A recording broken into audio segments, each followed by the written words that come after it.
ሰላም ጤና ይስጥልን ተመልካቾቻችን የአፍሪካን ሬኔሳንስ ቴሌቪዥን ዜናዎች ከዚህ በማስከተል ይቀርባሉ። በቅድሚያም አርዕስተ ዜናዎቹን እንሆ። በሊባኖስ የሚገኙ ኢትዮጵያውያን እስራኤል እያካሄደች ባለው ጥቃት ለችግር መዳረጋቸው ተገለጸ። ወደ ካናዳ እንልካለን በሚል ከሚሰራጭ ሐሰተኛ የማህበራዊ ሚዲያ መልእክቶች ዜጎች እንዲጠነቀቁ የስራና ክህሎት ሚኒስትር ሙፈሪያት ካሚል አስታወቁ። አሜሪካና ኢራን የደረሱበት ጊዜያዊ የተኩስ አቁም ስምምነት ከጅምሩ የመፍረስ አደጋ ተጋርጦበታል ተባለ።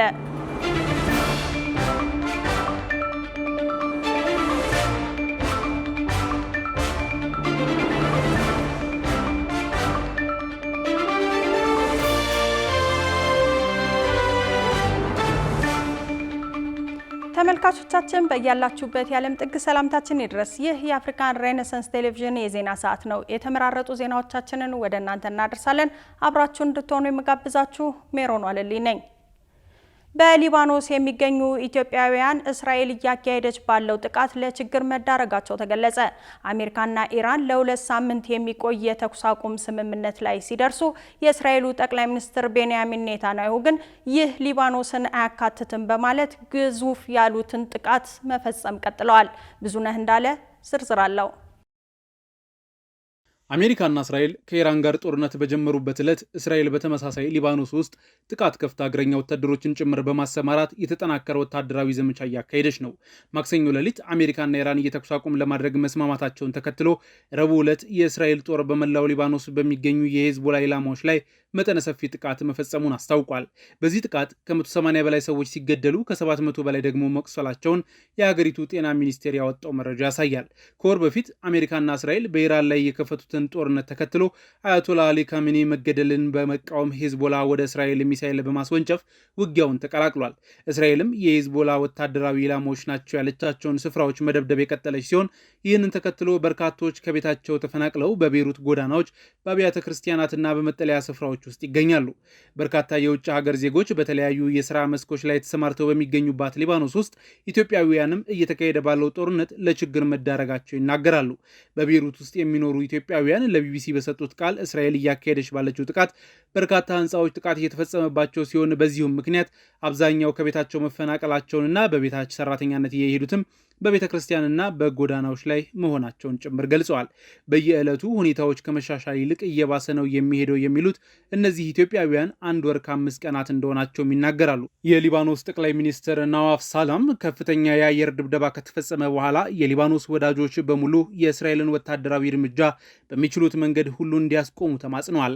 ናዋፍ ሳላም በኤክስ ገጻቸው ላይ እስራኤል በሊባኖስ በተለይም በዋና ከተማዋ ቤይሩት ውስጥ በተለያዩ አካባቢዎች ላይ ያልታጠቁ ሰላማዊ ሰዎችን ህይወት እየቀጠፈ በህዝብ በተጨናነቁ የመኖሪያ ስፍራዎች ላይ የሚያነጣጠረ ጥቃት መፈጸሟን ቀጥላለች ብለዋል።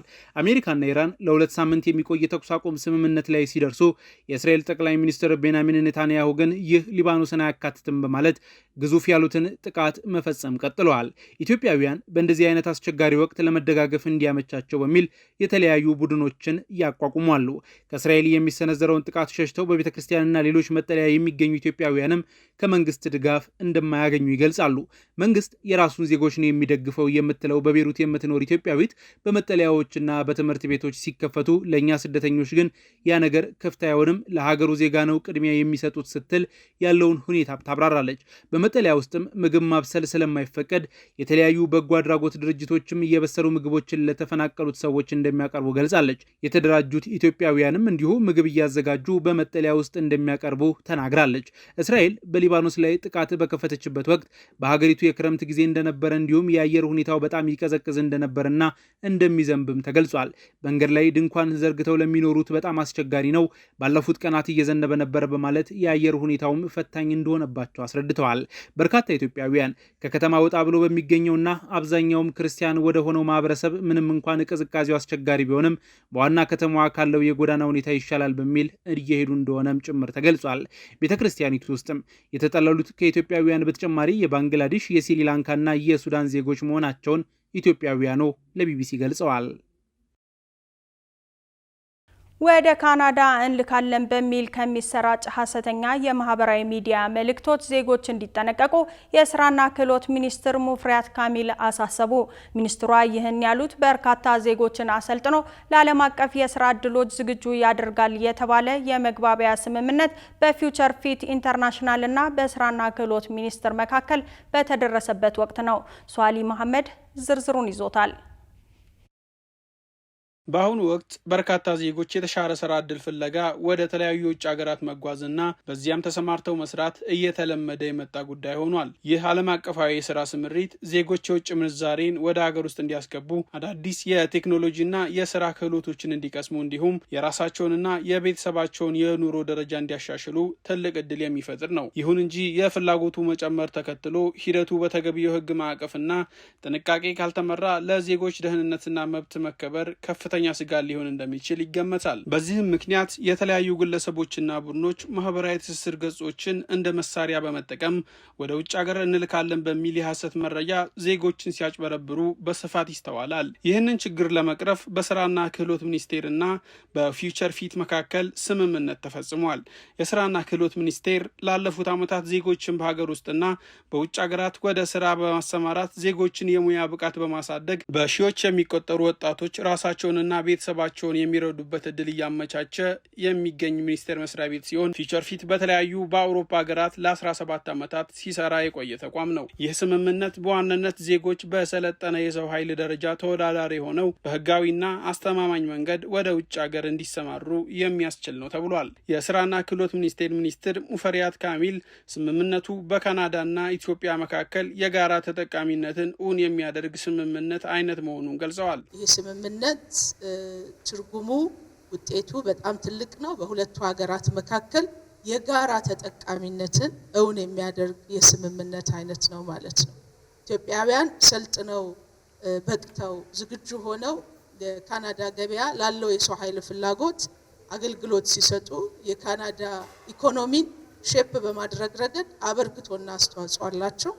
እውቀት መር የሆነ ክህሎት መር የሆነ ስራ ነው የሚሰራ ያለው።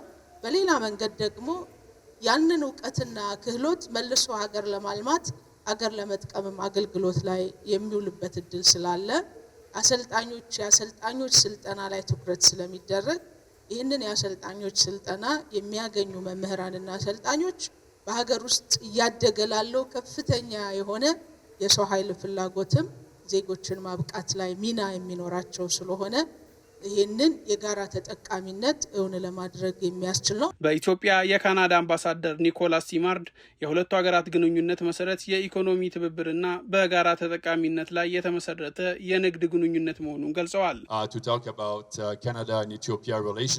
በካናዳና በኢትዮጵያ መካከል ያለውን ግንኙነት ለማውሳት ጥሩ አጋጣሚ ነው። እንደምታውቁት ዘንድሮ በኢትዮጵያና በካናዳ መካከል የተመሰረተው የሁለትዮሽ ግንኙነት 60ኛ ዓመት የሚከበርበት ዓመት ነው። በዓመታት ውስጥ የተገነባ በጣም ጠንካራ ግንኙነት አለን። በአሁኑ ወቅት የሁለቱ ሀገራት ግንኙነት መሰረት የኢኮኖሚ ትብብርና በጋራ ተጠቃሚነት ላይ የተመሰረተ የንግድ ግንኙነት ነው። ስለ ኢኮኖሚ ትብብር ስናስብ በቁልፍ ዘርፎች ያለንን አጋርነት ይበልጥ ለማጠናከር የክህሎትና የሰው ኃይል አቅምን የመገንባት ጉዳይንም አብሮ መስራት ያስፈልጋል። ሚኒስትሯ የኢትዮጵያ ገበያ መረጃ ስርዓትን ተጠቅመው ዜጎችን ተደራሽ እንደሚያደርጉ ተናግረዋል። በዛሬው ዕለት ግን እያደረግን ያለነው ስምምነት በደንብ የታወቀ የታቀደ የካናዳ መንግስት እውቅና ያለው ለዛ ነው ክቡር አምባሳደር ኒኮላስ ከስራ ባልደረቦቻቸው ጋር መካከላችን የሚገኙ ያሉትና ዜጎች ይሄንን አውቀው በጣም ትራንስፓረንት በሆነ መንገድ የኢትዮጵያ ገበያ መረጃ ስርዓትን ተጠቅመን ነው ሁሉንም ዜጎች በዚህ ስርዓት ተደራሽ አድርገን ነው ወደ ምልመላ የምንገባው። በዚህ ጉዳይ ላይ ክትትል ያለው ሰው ከኢትዮጵያ ገበያ መረጃ ስርዓት ጋር ተያይዘው ተግባራዊ በሚደረጉ ስርዓቶች ላይ ብቻ በመሃል ምንም አይነት ደላላ ምንም አይነት ጉዳይ አስፈጻሚ የሌለው ስራ መሆኑ ታውቆ በኢትዮጵያ ገበያ መረጃ ስርዓት ብቻ ዜጎች የሚስተናገዱ እንደሆነ መልእክት ማስተላለፍ እፈልጋለሁ። የፊውቸር ፊት ጄኔራል ማናጀር አብይ ሬድመንድ በበኩላቸው ዓላማቸው ዜጎችን መላክ ሳይሆን ማብቃት ላይ እንደሚያተኩር አስገንዝበዋል። ከመሄድ ጋር ያለንን አባዜ ትንሽ ቀዝቀዝ አድርገ ነው በአመት ስንት ሰው እናበቃለን የሚለውን እዛ ላይ እናስምርበት። መሄድ ብቻ አይደለም። ዋናው ነገር መብቃት ነው። ብቃት ካለ መሄድም ላያስፈልግ ይችላል። እኛም ሄደን ማንኳኳት አይኖርብንም። በር እየተንኳኳ የምንጠየቅበትን ጊዜ ለማምጣት ነው እንጂ ይሄ ከመሄድ ጋር ጥብቅ ያልነውን ነገር ትንሽ ለቀቅ እናድርገው። ገና እየጀመርን ነው። ይሄን ያክል የሚል ቁጥር ልንሰጥ አንችልም። ገና ሪክሩት እናደርጋለን፣ ፊልተር እናደርጋለን፣ ከዛ ትሬን እናደርጋለን። ከዛ በኋላ ነው ይሄኛውን ዲስከሽን ማድረግ የምንችለው። አመሰግናለሁ። የተለያዩ አካላት በሐሰት ወደ ካናዳ እንልካለን እያሉ ብዙ ወጣቶችን የሚያጉላሉ እንዳሉም ገልጸዋል። ምንም አይነት የካናዳ ቪዛ በፌስቡክ በቲክቶክ አይሰጥም። ይሄን እንግዲህ አሰምርበታለሁ። ማንም ከካናዳ ኤምባሲ ውጪ ከኢሚግሬሽን ኦፊሰሮቹ ውጪ ማንም ሰው ቪዛ ሊያሰጥ አይችልም። ይሄ ከቪዛ ጋር የተገናኘ በየሚዲያው የምንሰማው ነገር እሱ ካናዳ ኤምባሲ ደውሎ መጠየቅ ይቻላል። ስራና ክህኖት ደውሎ መጠየቅ ይቻላል። ይሄን ማድረግ ደግሞ ለማይችል ሰው የሚያወጡትን ይሄንን ማስታወቂያ የሚያወጡትን ሰዎች መፈተሽ ይኖርበታል። ምንም አይነት የካናዳ ቪዛ በሚዲያ ኢሹ አይደረግም። ይሄን ላረጋግጥላችሁ እወዳለሁ። የተለያዩ አካላት ወደ ካናዳ ሰው እንልካለን እያሉ ብዙ ወጣቶችን ያጉላሉ እንደሆነ እናውቃለን። በእኛ በኩል ከዚህኛው ስምምነት ውጪና በፊት ምንም አይነት ህጋዊ እውቅና ያለው ስምምነት የሌለ መሆኑን በተለያየ ጊዜ ባሉን የሚዲያ ፕላትፎርሞችም ለማስተዋወቅ ሞክረናል። ዜጎችን በማታለል ገንዘባቸውን ብቻ ሳይሆን ጊዜያቸውን፣ ጉልበታቸውን ጭምር የሚሰርቁ በህጋዊ ፍቃድ ስምም ይሁን ህገወጥ በሆነ መንገድ የሚንቀሳቀሱ አካላትም ጭምር አሉና ይሄ ትክክል እንዳልሆነ መረጃው በደንብ ለህዝባችን እንዲደርስ እንፈልጋለን። አሜሪካና ኢራን የደረሱበት ጊዜያዊ የተኩስ አቁም ስምምነት ከጅምሩ የመፍረስ አደጋ ተጋርጦበታል ተባለ። እስራኤል በሊባኖስ ላይ እየፈጸመችው ያለችው ጥቃት ተባብሶ ቀጥሏል። ዝርዝሩን ይስሐቅ እንድሪስ ተመልክቶታል። The most intense series of Israeli strikes since the beginning of the war. We saw የኢራን አሜሪካ ጦርነትን ያበረደው ጊዜያዊ ተኩስ አቁም ስምምነት ገና ከጅምሩ ጥቁር ደመና አንዣቦበታል። ዓለምም ገና ፎይታውን ሳያጣጥመው የመካከለኛው ምስራቅ እሳት በድጋሚ መንቦግቦጉን ተያይዞታል። ለስምምነቱ መጣስ ደግሞ ዋነኛው ምክንያት እስራኤል በሊባኖስ ላይ አጠናክራ የቀጠለችው ድብደባ ሲሆን ኢራን የስምምነቱ አንቀጾች መጣሳቸውን ገልጻለች። የኢራን ፓርላማ አፈ ጉባኤ መሐመድ ባገር ጋሊባፍ ትናንት ምሽቱን በኤክስ ገጻቸው ላይ ባሰፈሩት ጽሑፍ አገሬ ካቀረበችው ባለ 10 ነጥብ ምክረ ሀሳብ ውስጥ ቢያንስ 3ቱ አንቀጾች በግልጽ ተጥሰዋል ሲሉ ተናግረዋል። ጋሊባፍ ሊባኖስ በስምምነቱ ምክረ ሀሳብ መካተቷን በመግለጽ በአገሪቱ ላይ እስራኤል እያካሄደችው የምትገኘው ጥቃት ተቀባይነት የለውም ነው ያሉት። እስራኤል በትናንትናው ዕለት በሊባኖስ በፈጸመችው ጥቃት 89 ሰዎች ሲገደሉ ከ700 በላይ የሚሆኑት ደግሞ መቁሰላቸውን የአገሪቱ ጤና ሚኒስቴር ቃል አቀባይ ለሮይተርስ ተናግረዋል። የእስራኤል መከላከያ ኃይል በበኩሉ በቤሩት የሄዝቦላ አዛዥን መግደሉን ያስታወቀ ሲሆን በቤሩትና በደቡባዊ ሊባኖስ ጥቃቶች መቀጠላቸው እየተነገረ ነው። የእስራኤልን ጥቃት ተከትሎ የኢራን አብዮታዊ ዘብ እስራኤል በሊባኖስ ላይ የምትፈጽመው ጥቃት በአስቸኳይ ካልቆመ ጸጸት የሚያስከትል ምላሽ እንደሚሰጥ አስጠንቅቋል። አብዮታዊ ዘቡ አለ ቃሉ አላጠፈችው ዩናይትድ ስቴትስም ሆነ ለጽዮናዊቷ አጋሯ ከባድ ማስጠንቀቂያ አለን። ሄዝቦላ ላይ የሚፈጸም ጥቃት ኢራን ላይ እንደተፈጸመ ነው የምንቆጥረው። የማይቋረጥ ከሆነ ግን ጦራችን በጨካኟ ወንጀለኛ አገዛዝ እስራኤል ላይ ከባባድ እርምጃዎችን ለመውሰድ ተዘጋጅቷል ብለዋል። አገራቱ የተኩስ አቁም ስምምነቱን አየር ለመውሰጃና አሟሙቀው እንደ አዲስ ጡንቻ ለመለካካት ለመጠቀም ያሰቡ ይመስል በሁሉም ወገኖች እየተደረጉ ያሉ ወታደራዊ ዝግጅቶች ተጠናክረው ቀጥለዋል። የጦርነቱ ቆስቋሽ የነጩ ቤተ መንግስት ሰው በማህበራዊ ትስስር ገጻቸው ላይ ባሰፈሩት መልእክት ኢራን ስምምነቱን ሙሉ በሙሉ የማታከብር ከሆነ ማንም ካየው በላይ የሆነ ጠንካራ ጥቃት ይጠብቃታል ሲሉ አስጠንቅቀዋል። ተኩሱ የሚጀምረው ግዙፍና የተሻለ እንዲሁም ማንም ካየው በላይ ጠንካራ ሆኖ ነው ያሉት ትራምፕ ሁሉም የአሜሪካ የጦር መርከቦች፣ አውሮፕላኖችና ወታደሮች በተጠንቀቅ እንዲቆሙ ትዕዛዝ አስተላልፈዋል። ስምምነቱ ላይ ከተደረሰ አንድ ቀን እንኳን በትክክል ሳይሞላው በመካከለኛው ምስራቅ ያገረሸው ውጥረት ተከትሎ ነዳጅ ጫኝ መርከቦች በስትራቴጂካዊው የሆርሙዝ ሰርጥ በኩል ማለፍ ማቆማቸው በመነገር ላይ ነው። ኢራንና አሜሪካ በደረሱት የተኩስ አቁም ስምምነት በሆርሙዝ በኩል ነዳጅ ጫኝ መርከቦች እንዲያልፉ መፍቀድ የሚለው ቁልፍ የስምምነቱ አካል ይሁን እንጂ በማለዳ ከቴህራን ፈቃድ አግኝተው ካለፉ 2 ነዳጅ ጫኝ መርከቦች ውጭ የመርከቦች እንቅስቃሴ ሙሉ በሙሉ ተቋርጧል። ጉዳዩን አስመልክቶ ከቢቢሲ ቱዴይ ጋር ቆይታ ያደረጉት የኢራን ምክትል የውጭ ጉዳይ ሚኒስትር ሳይድ ሀቲብዛድ ሰርጡ ዳግም የሚከፈተው አሜሪካ በትክክል ከጥቃቷ ስትታቀብ እንደሆነ እስራኤል ሊባኖስ ላይ የፈጸመችውን ጥቃት በመጠቆም ገልጸዋል። ሳይድ አሉ ኢራን ለዓለም አቀፍ መርህና ሕግ ተገዢ ናት። ሆኖም ግን የሆርሙዝ ሰርጥ ዓለም አቀፍ ውሃ አይደለም።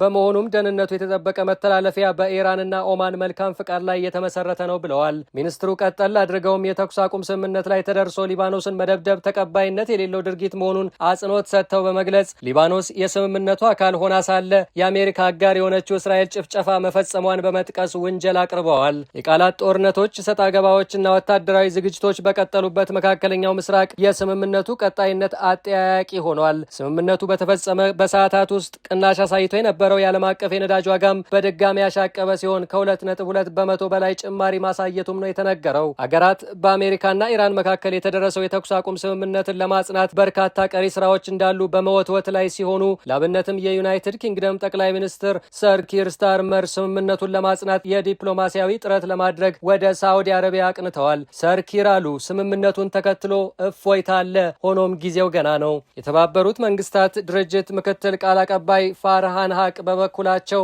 እስራኤል በሊባኖስ ላይ የፈጸመችውን ጥቃት ያወገዙ ሲሆን ሁሉም ወገኖች ራሳቸውን ለዲፕሎማሲያዊ አማራጮች እንዲያስገዙ ጥሪ አቅርበዋል። The United Nations strongly condemns the strikes by Israel across Lebanon that resulted in significant civilian casualties. The UN strongly condemns the loss of civilian lives. We continue to call on all sides to avail themselves of diplomatic channels.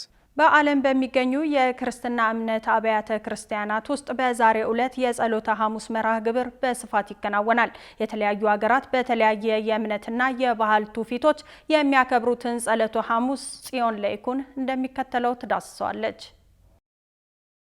በዓለም ላይ ላሉ የክርስቲያን አብያተ ክርስቲያናት ሁሉ በዓመት ውስጥ ካሉ ሐሙሶች ልዩ ሐሙስ ነው ከትንሣኤ አስቀድሞ የሚመጣው ሐሙስ። በኢትዮጵያ ኦርቶዶክስ ተዋሕዶ እንዲሁም በካቶሊክና በሌሎች አብያተ ክርስቲያናት ውስጥ ጸሎተ ሐሙስ ተብሎ ሲጠራ እንደ የሀገራቱ ቋንቋ እንዲሁም ሃይማኖታዊ ትውፊቶች የተለያየ አይነት ስያሜዎችና ልዩ ልዩ አይነት ሁነቶች የሚከወኑበትም ዕለት ነው። ዕለቱ በሃይማኖታዊ ስነ ስርዓት ብቻ ሳይሆን በዓለም ዙሪያ የሚገኙ እልፍ ክርስቲያኖች እጅግ በሚያስገርሙና ለዘመናት በቆዩ ልዩ የባህል ትውፊቶች ታጅቦ የሚከበር ነው። ከነዚያም መካከል ጥቂቱን እንመልከት። በዓለም ላይ ትልቅ የኦርቶዶክስ ቁጥር ባላት የሩሲያ ኦርቶዶክስ ቤተክርስቲያን ውስጥ ጸሎተ ሐሙስ በተለያዩ ሃይማኖታዊና ባህላዊ ትውፊቶች ይከበራል። በሩሲያ ኦርቶዶክስ ቤተክርስቲያን ባህል መሰረት ይህ ቀን ንጹህ ሐሙስ ተብሎ ይጠራል። ንጹህ የተባለበት ምክንያት ምዕመናን ለትንሣኤ በዓል ሰውነታቸውንና አካባቢያቸውን የሚያጸዱበት ዕለት ስለሆነ ነው። ብዙ ሩሲያውያን ፀሐይ ከመውጣቷ በፊት ገላቸውን ይታጠባሉ። ይህ በዓመት ውስጥ ካሉ ኃጢያቶችና ደዌዎች የመንጻት ምልክትም ተደርጎ ይወሰዳል። ምሽት ላይ በቤተ ክርስቲያን የጌታን መከራ የሚዘክሩ 12 የቅዱስ ወንጌል ክፍሎች ይነበባሉ። ሊቀ ጳጳሱ የካህናቱን እግር ዝቅ ብለው ያጥባሉ። ምዕመናን በቤተ ክርስቲያን ያበሩት ሻማ ሳይጠፋ ወደ ቤታቸው ይዘው በመሄድ በቤታቸው በር ላይ የመስቀል ምልክት በጭሱ ያደርጋሉ።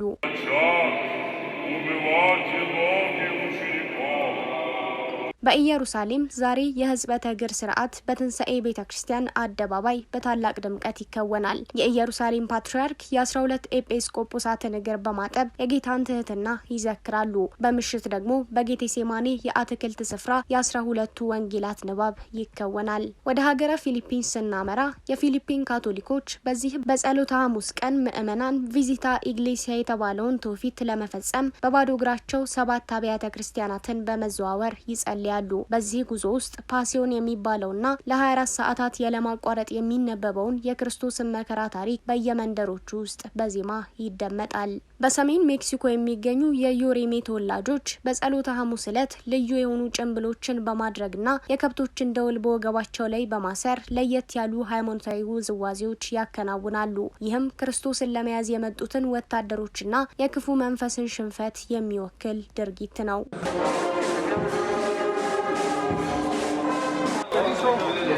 በሀገረ ብሪታንያ የጸሎተ ሐሙስ ዕለት የሚታሰበው ለየት ባለ መርሃ ግብር ሲሆን በጸሎተ ሐሙስ በለንደን ንጉሳዊው ትውፊት ይከወናል። ይህም የብሪታንያው ንጉስ ለተመረጡ አረጋውያን ማውንዲመን የሚባሉ ልዩ የብር ሳንቲሞችን ያድላሉ። ቀደም ባሉት ዘመናት ነገስታቱ የድሆችን እግር ያጥቡ የነበረ ቢሆንም ዛሬ ግን ያ ትውፊት ተቀይሮ በአረጋውያን የእድሜ ቁጥር ልክ የሚታደል የሳንቲም ስጦታ ይሰጣል። እነዚህ ሳንቲሞች በገበያ ላይ የማይውሉና በታሪክ አሳሾች ዘንድ እጅግ ውድ ዋጋ ያላቸው የክብር ምልክቶች ተደርገው ይወሰዳሉ። ሰብሳቢዎች እነዚህን ሳንቲሞች ለማግኘት ከፍተኛ ዋጋ ይከፍላሉ። ምክንያቱም በጣም ጥቂት ስለሆኑና በንጉሳዊ ቤተሰብ እጅ ብቻ ስለሚታደሉ ነው።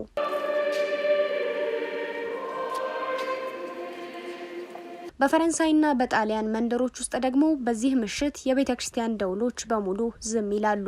ይህ የደውሎች ዝምታ ዓለም በሐዘንና በዝምታ ውስጥ ሆና የትንሳኤውን የምስራች የምትጠብቅበት ምልክት ተደርጎ ይወሰዳል። በምስራቅ አፍሪካዊቱ ሀገር ኢትዮጵያ ኦርቶዶክስ ተዋሕዶ ቤተክርስቲያን ደግሞ ይህ ዕለት በተለያዩ ስያሜዎች የሚጠራ ሲሆን እያንዳንዳቸው የራሳቸው የሆነ ሚስጥራትና ትርጓሜ ያላቸው። ከነዚህም መካከል ጸሎተ ሐሙስ፣ ሕጽበተ እግር፣ የምስጢር ሐሙስ፣ የሐዲስ ኪዳን ሐሙስ የተሰኙ ስያሜዎች በዕለተ ሐሙስ ከተደረጉ ሃይማኖታዊ ተግባራት አንጻር የተሰጡ ስያሜዎች ናቸው። ካህናት አባቶች በዚህ ዕለት ኢየሱስ ክርስቶስ በትህትና ዝቅ ብሎ የሐዋርያቱን እግር ማጠቡን ለማሰብ ዝቅ ብለው ወመሃሮሙ ትህትና ወይንም ትህትናን አስተማራቸው የሚለውን ያሬዳዊ ዜማ እያዜሙ የምእመናኑን እግር ያጥባሉ። ክቡራትና ክቡራን ተመልካቾቻችን አሁንም የአፍሪካን ሬኔሳንስ ቴሌቪዥን ዜናዎች እንደቀጠሉ ናቸው። ወደ ቀጣዮቹ ጉዳዮቻችን ከመሻገራችን በፊት ይፋዊ የማህበራዊ ገጾቻችንን ልናስታውሳችሁ ወደድን።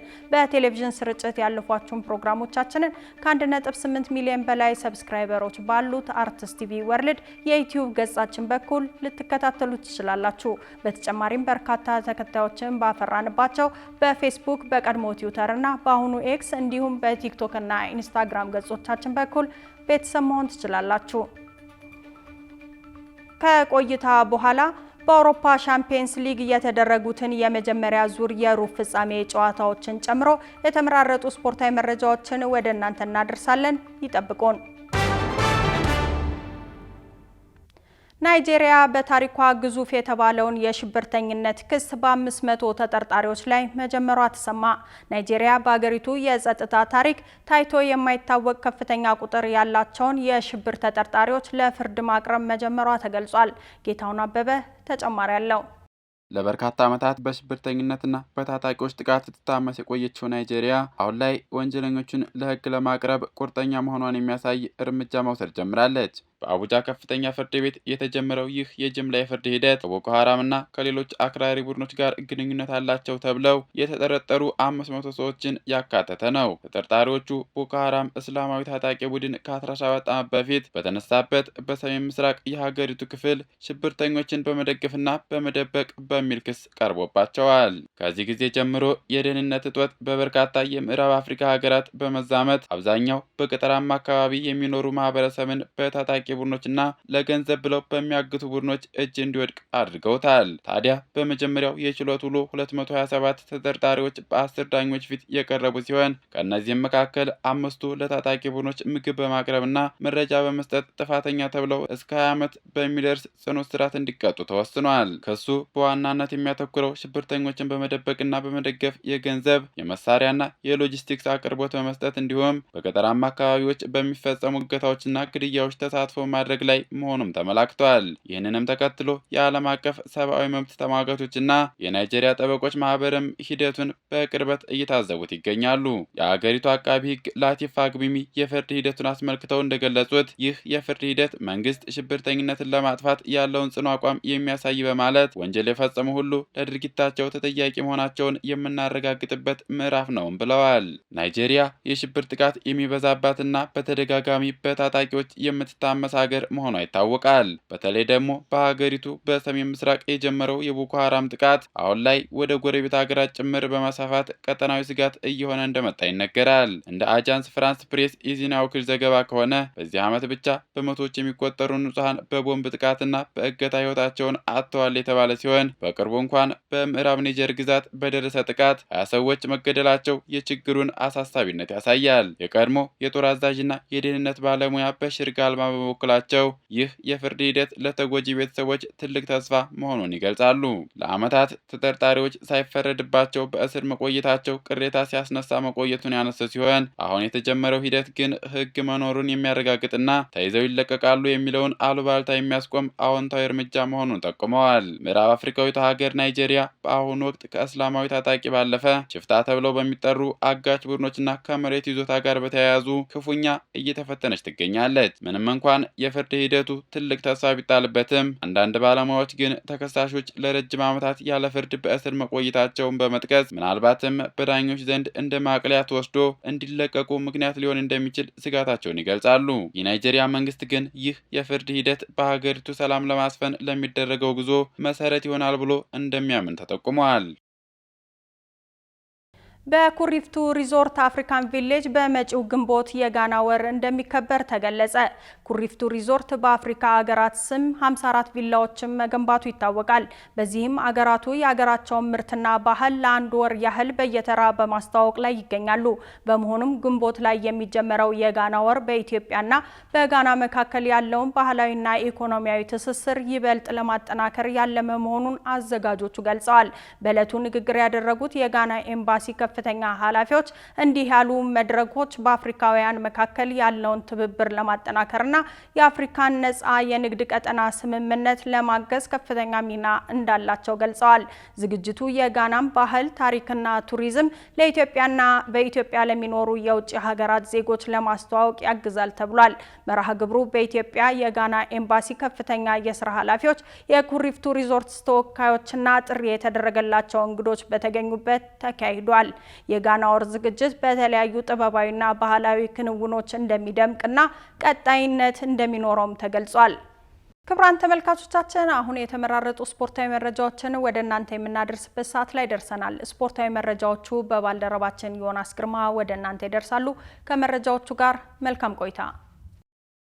ከአፍሪካ ሬኔሳንስ ቴሌቪዥን የሰዓቱን ስፖርታዊ መረጃዎች ይዘን መተናል። መረጃዎቻችንን ከሀገር ውስጥ እናስቀድማለን። የኢትዮጵያ ከ17 ዓመት በታች ብሔራዊ ቡድን የአፍሪካ ዋንጫ የምድብ ተጋጣሚዎቹን ለይቶ አውቋል። የኢትዮጵያ ከ17 ዓመት በታች ብሔራዊ ቡድን በሴካፋ ዞን ማጣሪያ በኢትዮጵያ በተደረገው ውድድር ሶስተኛ ደረጃን ይዞ በማጠናቀቅ ከ22 ዓመታት በኋላ ለአፍሪካ ዋንጫ ማለፉም ይታወሳል። ታዲያ የአፍሪካ እግር ኳስ ኮንፌዴሬሽን ካፍ በግብጽ መዲና ካይሮ በአካሄደ የወጣ ማውጣት ስነ ስርዓት ኢትዮጵያ በምድብ አንድ መደልደሏንም ይፋ አድርጓል። በዚህ መሰረት ቀይ ቀበሮቹ ከአዘጋጇና ከወቅቱ ሻምፒዮን ሞሮኮ እንዲሁም ከሰሜን አፍሪካውያኑ ቱኒዚያና ግብጽ ጋር ብርቱ ፉክክር ይደረግበታል ተብሎ በሚጠበቀው ምድብ ላይ ተደልድለዋል። በአሜሪካዊው አሰልጣኝ ቤንያሚን ዚመር የሚመሩት የኢትዮጵያ ታዳጊዎች የሞት ምድብ በተባለው ምድብ አንድ ቢደለደሉም በሴካፋ ዞን ማጣሪያ ባሳዩት አቋም ምክንያት በቀላሉ እጅ እንደማይሰጡም ይጠበቃል።